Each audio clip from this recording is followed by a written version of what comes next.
स्वर्ग की देवी। मुंशी प्रेमचंद की कहानी। भाग्य की बात। शादी विवाह में आदमी का क्या अख्तियार, जिससे ईश्वर ने या उनके नायबों ब्राह्मण ने तय कर दी, उससे हो गई।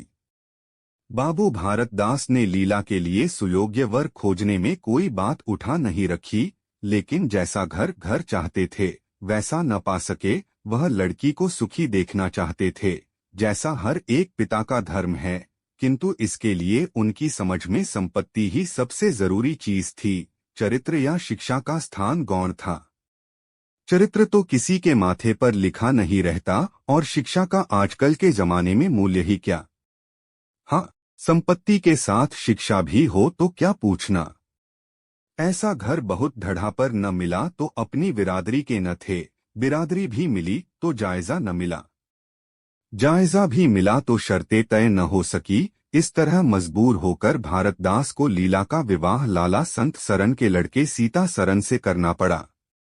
अपने बाप का इकलौता बेटा था, थोड़ी बहुत शिक्षा भी पाई थी, बातचीत सलीके से करता था, मामले मुकदमे समझता था और जरा दिल का रंगीला भी था। सबसे बड़ी बात यह थी कि रूपवान, बलिष्ठ, प्रसन्न मुख, साहसी आदमी था, मगर विचार वही बाबा आदम के जमाने के थे।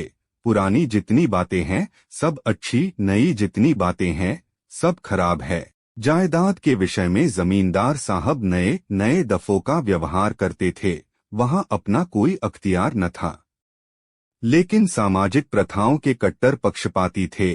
सीता सरन अपने बाप को जो करते या कहते वही खुद भी कहता था, उसमें खुद सोचने की शक्ति ही न थी। बुद्धि की मंदता बहुधा सामाजिक अनुदारता के रूप में प्रकट होती है। लीला ने जिस दिन घर में पांव रखा उसी दिन उसकी परीक्षा शुरू हुई। वे सभी काम जिनकी उसके घर में तारीफ होती थी यहाँ वर्जित थे। उसे बचपन से ताजी हवा पर जान देना सिखाया गया था, यहाँ उसके सामने मुंह खोलना भी पाप था। बचपन से सिखाया गया था रोशनी ही जीवन है, यहाँ रोशनी के दर्शन दुर्लभ थे। घर पर अहिंसा, क्षमा और दया ईश्वरीय गुण बताए गए थे, यहाँ इनका नाम लेने की भी स्वाधीनता थी। संत सरन बड़े तीखे गुस्सेवर आदमी थे, नाक पर मक्खी न बैठने देते। धूर्तता और छल कपट से ही उन्होंने जायदाद पैदा की थी और उसी को सफल जीवन का मंत्र समझते थे। उनकी पत्नी उनसे भी 2 अंगुल ऊंची थीं। मजाल क्या है कि बहू अपनी अंधेरी कोठरी के द्वार पर खड़ी हो जाए या कभी छत पर टहल सकें। प्रलय आ जाता, आसमान सिर पर उठा लेती। उन्हें बकने का मर्ज था, दाल में नमक का जरा तेज हो जाना उन्हें दिन भर बकने के लिए काफी बहाना था। मोटी ताजी महिला थी, छींट का घाघरेदार लहंगा पहने, पानदान बगल में रखे, गहनों से लदी हुई, सारे दिन बरोठे में माची पर बैठिए रहती थी। क्या मजाल की घर में उनकी इच्छा के विरुद्ध एक पत्ता भी हिल जाए। बहू की नई नई आदतें देख देख जला करती थी, अब काहे की आबरू होगी। मुंडेर पर खड़ी होकर झांकती है, मेरी लड़की ऐसी दीदा दिलेर होती तो गला घोंट देती, न जाने इसके देश में कौन लोग बसते हैं। गहने नहीं पहनती, जब देखो नंगी बुच्ची बनी बैठी रहती है, यह भी कोई अच्छे लक्षण है। लीला के पीछे सीता सरन पर भी फटकार पड़ती, तुझे भी चौंदनी में सोना अच्छा लगता है क्यों? तू भी अपने को मर्द कहता कहेगा। यह मर्द कैसा कि औरत उसके कहने में न रहे, दिन भर घर में घुसा रहता है, मुंह में जबान नहीं है। समझता क्यों नहीं? सीता सरन कहता, अम्मा जब कोई मेरे समझाने से माने तब तो। माँ बोली, मानेगी क्यों नहीं, तू मर्द है कि नहीं? मर्द वह चाहिए कि कड़ी निगाह से देखे तो औरत कांप उठे। सीता सरन बोला, तुम तो समझाती ही रहती हो। माँ कहती, मेरी उसे क्या परवाह, समझती होगी बुढ़िया 4 दिन में मर जाएगी तब मैं मालकिन हो ही जाऊंगी। सीता सरन ने कहा, तो मैं भी तो उसकी बातों का जवाब नहीं दे पाता, देखती नहीं हो कितनी दुर्बल हो गई है, वह रंग ही नहीं रहा, उस कोठरी में पड़े पड़े उसकी दशा बिगड़ती जाती है। बेटे के मुंह से ऐसी बातें सुन माता आग हो जाती और सारे दिन जलती, कभी भाग्य को कोसती, कभी समय को। सीता सरन माता के सामने तो ऐसी बातें करता, लेकिन लीला के सामने जाते ही उसकी मति बदल जाती थी। वह वही बातें करता था जो लीला को अच्छी लगती, यहाँ तक कि दोनों वृद्धवा की हंसी उड़ाते। लीला को इसमें और कोई सुख न था। वह सारे दिन कुढ़ती रहती, कभी चूल्हे के सामने न बैठी थी, पर यहाँ पसेरियों आटा थेपना पड़ता, मजूरों और टहलुओं के लिए रोटी पकानी पड़ती। कभी कभी वह चूल्हे के सामने बैठी घंटों रोती। यह बात न थी कि यह लोग कोई महाराज रसोइया न रख सकते हो, पर घर की पुरानी प्रथा यही थी कि बहू खाना पकाए और उस प्रथा का निभाना जरूरी था। सीता सरन को देखकर लीला का संतृप्त हृदय एक क्षण के लिए शांत हो जाता था। गर्मी के दिन थे और संध्या का समय था। बाहर हवा चलती, भीतर देह फूकती थी। लीला कोठरी में बैठी एक किताब देख रही थी कि सीता सरन ने आकर कहा, यहाँ तो बड़ी गर्मी है, बाहर बैठो। लीला बोली, यह गर्मी तो उन तानों से अच्छी है जो अभी सुनने पड़ेगे। सीता सरन बोला, आज अगर बोली तो मैं भी बिगड़ जाऊंगा। लीला कहती है, तब तो मेरा घर में रहना भी मुश्किल हो जाएगा। सीता सरन ने कहा, बला से अलग ही रहेंगे। लीला बोली, मैं मर भी जाऊं तो भी अलग न रहूं। वह जो कुछ कहती सुनती है, अपनी समझ से मेरे भले ही के लिए कहती सुनती है। उन्हें मुझसे कोई दुश्मनी थोड़े ही है। हाँ, हमें उनकी बातें अच्छी न लगें, यह दूसरी बात है। उन्होंने खुद वह सब कष्ट झेले हैं जो वह मुझे झेलवाना चाहती है। उनके स्वास्थ्य पर उन कष्टों का जरा भी असर नहीं पड़ा। वह इस 65 वर्ष की उम्र में मुझसे कहीं टांठी है, फिर उन्हें कैसे मालूम हो कि इन कष्टों से स्वास्थ्य बिगड़ सकता है। सीता सरन ने उसके मुरझाए हुए मुख की ओर करुणा नेत्रों से देखकर कहा, तुम्हें इस घर में आकर बहुत दुख सहना पड़ा। यह घर तुम्हारे योग्य न था। तुमने पूर्व जन्म में जरूर कोई पाप किया होगा। लीला ने पति के हाथों से खेलते हुए कहा, यहाँ न आती तो तुम्हारा प्रेम कैसे पाती। 5 साल गुजर गए। लीला 2 बच्चों की माँ हो गई। एक लड़का था, दूसरी लड़की। लड़के का नाम जानकी सरन रखा गया और लड़की का नाम कामिनी। दोनों बच्चे घर को गुलजार किए रहते थे। लड़की दादा से हिली मिली थी, लड़का दादी से। दोनों शोक और शरीर थे।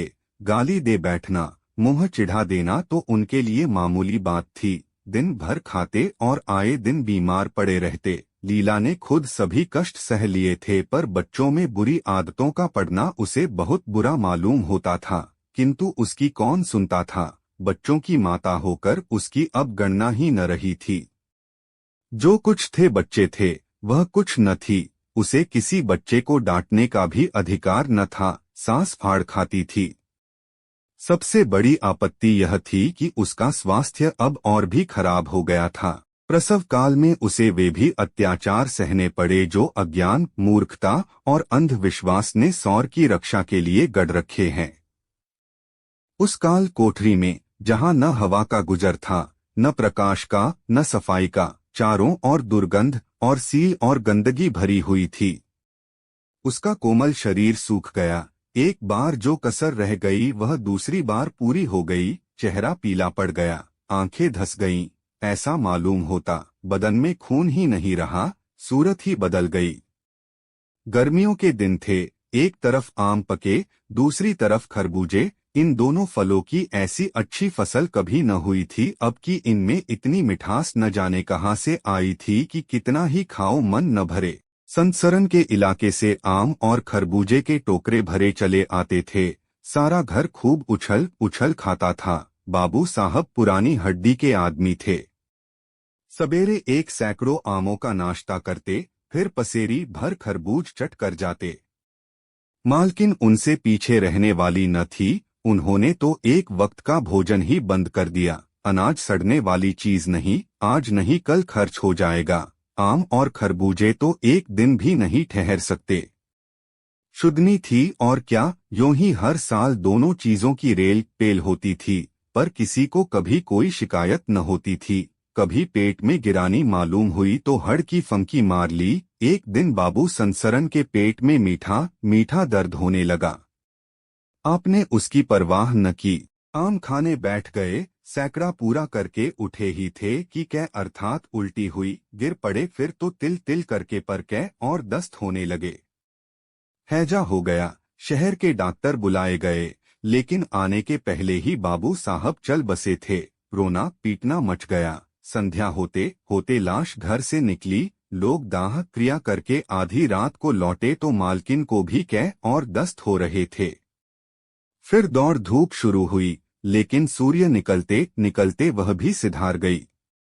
स्त्री पुरुष जीवन पर्यंत एक दिन के लिए भी अलग न हुए थे।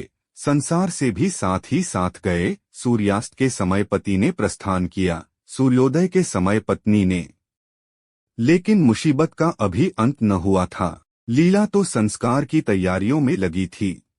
मकान की सफाई की तरफ किसी ने ध्यान न दिया। तीसरे दिन दोनों बच्चे दादा दादी के लिए रोते बैठक में जा पहुंचे। वहां एक आले का खरबूज कटा हुआ पड़ा था।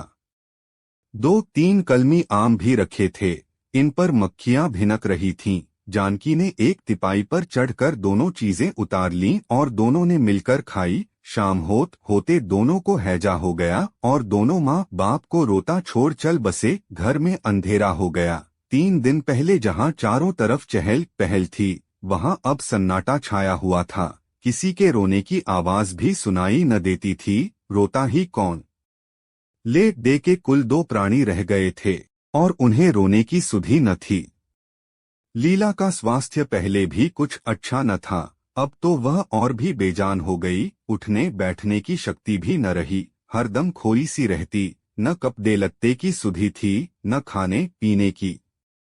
उसे न घर से वास्ता था, न बाहर से। जहाँ बैठती वही बैठी रह जाती। महीनों कपड़े न बदलती, सिर में तेल न डालती। बच्चे ही उसके प्राणों के आधार थे। जब वही न रहे तो मरना और जीना बराबर था। रात दिन यही मनाया करती कि भगवान यहाँ से ले चलो। सुख दुख सब भुगत चुकी, अब सुख की लालसा नहीं है। लेकिन बुलाने से मौत किसी को आई है। सीता सरन भी पहले तो बहुत रोया धोया, यहाँ तक कि घर छोड़कर भागा जाता था। लेकिन जो दिन गुजरते थे, बच्चों का शोक उसके दिल से मिटता था। संतान का दुख तो कुछ माता ही को होता है। धीरे धीरे उसका जी संभल गया। पहले की भांति मित्रों के साथ हंसी दिल लगी होने लगी। यारों ने और भी चंग पर चढ़ाया। अब घर का मालिक था, जो चाहे कर सकता था। कोई उसका हाथ रोकने वाला नहीं था। सैर सपाटे करने लगा तो लीला को रोते देख उसकी आंखें सजग हो जाती थीं। कहाँ अब उसे उदास और शोकमग्न देखकर झुंझला उठता। जिंदगी रोने ही के लिए तो नहीं है। ईश्वर ने लड़के दिए थे, ईश्वर ने ही छीन लिए। क्या लड़कों के पीछे प्राण दे देना होगा? लीला यह बातें सुनकर भौंचक रह जाती। पिता के मुंह से ऐसे शब्द निकल सकते हैं? संसार में ऐसे प्राणी भी है। होली के दिन थे, मर्दाना में गाना बजाना हो रहा था। मित्रों की दावत का भी सामान एकत्र किया गया था। अंदर लीला जमीन पर पड़ी हुई रो रही थी। त्योहार के दिन उसे रोते ही कटते थे। आज बच्चे होते तो अच्छे अच्छे कपड़े पहनते, कैसे उछलते फिरते। वही न रहे तो कहाँ की तीज और कहाँ के त्योहार। सहसा सीता सरन ने आकर कहा, क्या दिन भर रोती ही रहोगी? जरा कपड़े तो बदल डालो, आदमी बन जाओ। यह क्या तुमने अपनी गत बना रखी है? लीला बोली, तुम जाओ अपनी महफिल में बैठो, तुम्हें मेरी क्या फिक्र पड़ी है? सीता सरन, क्या दुनिया में और किसी के लड़के नहीं मरते? तुम्हारे ही सिर पर मुसीबत आई है। लीला ने कहा, यह बात कौन नहीं जानता। अपना अपना दिल ही तो है, उस पर किसी का बस है। सीता सरन, मेरे साथ भी तो तुम्हारा कुछ कर्तव्य है। लीला ने कुतूहल से पति को देखा, मानो उसका आशय नहीं समझी। फिर मुंह फेर कर रोने लगी।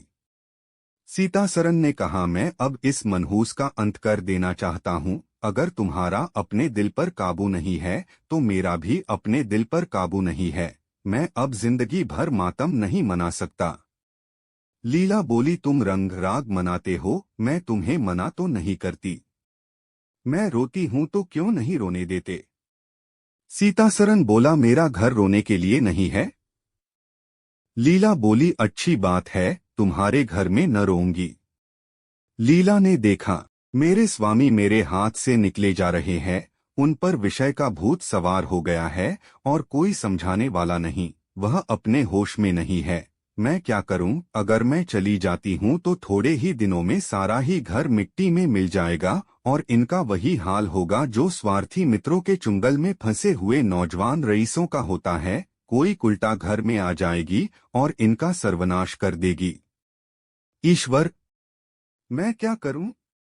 अगर इन्हें कोई बीमारी हो जाती तो क्या मैं उस दशा में इन्हें छोड़कर चली जाती? कभी नहीं। मैं तन मन से इनकी सेवा शुश्रूषा करती, ईश्वर से प्रार्थना करती, देवताओं की मनौतियां करती, माना इन्हें शारीरिक रोग नहीं है लेकिन मानसिक रोग अवश्य है। आदमी रोने की जगह हंसे और हंसने की जगह रोए, उसके दीवाने होने में क्या संदेह है। मेरे चले जाने से इनका सर्वनाश हो जाएगा, इन्हें बचाना मेरा धर्म है। हाँ, मुझे अपना शोक भूल जाना होगा। रोऊंगी, रोना तो तकदीर में लिखा ही है, रोऊंगी लेकिन हंसे हंस कर अपने भाग्य से लड़ूंगी। जो जाते रहे उनके नाम के सिवा और कर ही क्या सकती हूँ, लेकिन जो है उसे न जाने दूंगी।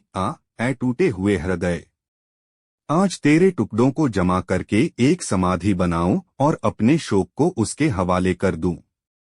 रोने वाली आंखों, आओ मेरे आंसुओं को अपनी विहंसित छटा में छिपा लो। आओ मेरे आभूषणों, मैंने बहुत दिनों तक तुम्हारा अपमान किया है, मेरा अपराध क्षमा करो। तुम मेरे भले दिनों के साक्षी हो, तुमने मेरे साथ बहुत विहार किए हैं। अब इस संकट में मेरा साथ दो, मगर देखो दगा न करना, मेरे भेदों को छिपाए रखना। पिछले पहर को महफिल में सन्नाटा हो गया, वहां की आवाजें बंद हो गई। लीला ने सोचा क्या लोग कहीं चले गए या सो गए। एकाएक सन्नाटा क्यों छा गया। जाकर दहलीज में खड़ी हो गई और बैठक में झांक कर देखा, सारी देह में एक ज्वाला सी दौड़ गई। मित्र लोग विदा हो गए थे, समाजियों का पता न था। केवल एक रमणी मसंद पर लेटी हुई थी और सीतासरन सामने झुका हुआ उससे बहुत धीरे धीरे बातें कर रहा था। दोनों के चेहरों और आंखों से उनके मन के भाव साफ झलक रहे थे। एक की आंखों में अनुराग था, दूसरी की आंखों में कटाक्ष। एक भोला भोला हृदय एक मायाविनी रमणी के हाथों लुटा जाता था। लीला की संपत्ति को उसकी आंखों के सामने एक छलनी चुराए जाती थी। लीला को ऐसा क्रोध आया कि इसी समय चलकर इस उल्टा को आड़े हाथों लूं, ऐसा दुत्कारू वह भी याद करें, खड़े खड़े निकाल दूं। वह पत्नी भाव जो बहुत दिनों से सो रहा था, जाग उठा और विकल करने लगा, पर उसने जब्त किया। वेग में दौड़ती हुई तृष्णाएं अकस्मात न रोकी जा सकती थी। वह उल्टे पाव भीतर लौट आई और मन को शांत करके सोचने लगी, वह रूप रंग में, हाव भाव में, नखरेतिल्ले में उस दुष्टा की बराबरी नहीं कर सकती। बिल्कुल चांद का टुकड़ा है, अंगंग में स्फूर्ति भरी हुई है, पोर पोर में मद छलक रहा है। उसकी आंखों में कितनी तृष्णा है, तृष्णा नहीं बल्कि ज्वाला। लीला उसी वक्त आईने के सामने गई। आज कई महीनों के बाद उसने आईने में अपनी सूरत देखी। उस मुख से एक आह निकल गई। शोक न उसकी काया पलट कर दी थी। उस रमणी के सामने वह ऐसी लगती थी जैसे गुलाब के सामने जूही का फूल। सीतासरन का खुमार शाम को टूटा। आंखें खुली तो सामने लीला को खड़े मुस्कराते देखा। उसकी अनोखी छवि आंखों में समा गई। ऐसे खुश हुए मानो बहुत दिनों के वियोग के बाद उससे भेंट हुई हो। उसे क्या मालूम था कि यह रुख भरने के लिए कितने आंसू बहाए हैं, कैशों में यह फूल गूंथने के पहले आंखों में कितने मोती पिरोए हैं। उन्होंने एक नवीन प्रेमोत्साह से उठकर उसे गले लगा लिया और मुस्कुराकर बोले, आज तो तुमने बड़े बड़े शास्त्र सजा रखे हैं, कहाँ भागूं। लीला ने अपने हृदय की ओर उंगली दिखकर कहा, यहाँ आ बैठो, बहुत भागे फिरते हो, अब तुम्हें बांध कर रखूंगी। बाग की बहार का आनंद तो उठा चुके, अब इस अंधेरी कोठरी को भी देख लो। सीतासरन ने जज्जित होकर कहा, उसे अंधेरी कोठरी मत कहो लीला, वह प्रेम का मानसरोवर है। इतने में बाहर से किसी मित्र के आने की खबर आई। सीताराम चलने लगे तो लीला ने हाथ उनका पकड़कर, हाथ कहा, मैं न जाने दूंगी। सीतासरन बोला, अभी आता हूं। लीला ने कहा, मुझे डर है कहीं तुम चले न जाओ। सीतासरन बाहर आए तो मित्र महाशय बोले, आज दिन भर सोते हो क्या? बहुत खुश नजर आते हो, इस वक्त तो वहां चलने की ठहरी थी न। तुम्हारी राह देख रही है। सीतासरन बोला, चलने को तैयार हूं, लेकिन लीला जाने नहीं देगी। मित्र बोला, निरे गाउदी ही रहे, आ गए फिर बीवी के पंजे में। फिर किस बिरते पर गरमाए थे? सीतासरन बोला, लीला ने घर से निकाल दिया था, तब आश्रय ढूंढता फिरता था। अब उसने द्वार खोल दिए हैं और खड़ी बुला रही है। मित्र बोला, आज वह आनंद कहाँ? घर को लाख सजाओ तो क्या बाग हो जाएगा? सीतासरन बोला, भई घर बाग नहीं हो सकता, पर स्वर्ग हो सकता है। मुझे इस वक्त अपनी क्षुद्रता पर जितनी लज्जा आ रही है, वह मैं ही जानता हूँ। जिस संतान शोक में उसने अपने शरीर को घुला डाला और अपने रूपलावण्य को मिटा दिया, उसी शोक को केवल मेरा एक इशारा पाकर उसने भुला दिया। ऐसा भुला दिया मानो कभी शोक हुआ ही नहीं। मैं जानता हूँ वह बड़े से बड़े कष्ट सह सकती है। मेरी रक्षा उसके लिए आवश्यक है। जब अपनी उदासीनता के कारण उसने मेरी दशा बिगड़ते देखी तो अपना सारा शोक भूल गई। आज मैंने उसे अपने आभूषण पहनकर मुस्कुराते हुए देखा तो मेरी आत्मा पुलकित हो उठी। मुझे ऐसा मालूम हो रहा है कि वह स्वर्ग की देवी है और केवल मुझ जैसे दुर्बल प्राणी की रक्षा करने भेजी गई है। मैंने उसे कठोर शब्द कहे, वे अगर अपनी सारी संपत्ति बेचकर भी मिल सकते तो लौटा लेता। लीला वास्तव में स्वर्ग की देवी है। उम्मीद करते हैं आपको यह वीडियो अच्छी लगी होगी। धन्यवाद आपका। वीडियो पसंद आई हो तो लाइक और शेयर कर दीजिएगा।